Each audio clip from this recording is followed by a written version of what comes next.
second step to aiming is a principle called the ghost ball principle. Very, very important concept to understand. You'll notice here we have an object ball sitting on top of a little training tool. Now I'm going to raise this ball up so you can see what's under. There's an arrow. That arrow happens to be pointing toward that pocket. If you remember in our first exercise on aiming, we were shooting object balls straight into the pocket, going down a straight line. So underneath that object ball is that straight line. Just so happens that object ball also is 2 1/4 inches in diameter. We'll bring a cue ball in here to the other circle, and you'll notice that it fits exactly in the center of that circle. That's also 2 1/4 inches. And when the cue ball is sitting against the object ball, it's in a direct line for that pocket, or wherever you want to make that object ball into the pocket. So this is called a cue ball in a position of a ghost ball. As I move it out of the picture, you'll notice that the area where the cue ball was is now the area that we want to actually aim to. But we're going to be more specific. We're going to aim to the center of this point.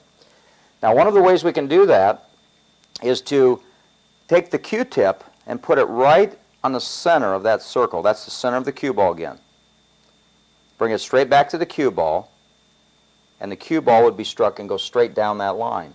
You notice that there's a straight line. Shoot it just like that. If the cue ball is at an angle over here, you'll have another angle. The cue stick will be pointing to the center again, and the cue ball must end in exactly the center of the ghost ball.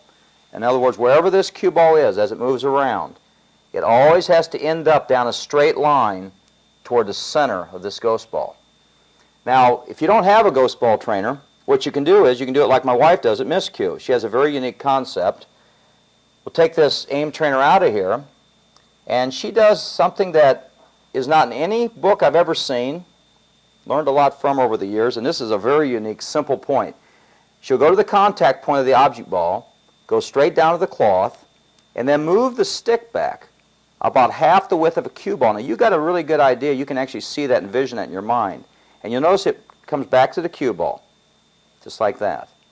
If the cue ball is at an angle, she still does that. She goes to the center point of the object ball, down to the cloth, comes back halfway, center of a ghost ball, and then she puts her hand on the cue stick and swivels over to the cue ball. Again, shooting down a straight line. So it's one straight line after another. Straight line, straight line, straight line, no matter where it is. And as long as you aim for the center of that ghost ball, you're going to be able to do the second part of aiming, which is going to take you to the next level and beyond, according to Dr. Q. You're looking for a great way to have fun, meet new people, and play some pool. Join an APA Pool League today. Visit us online at poolplayers.com.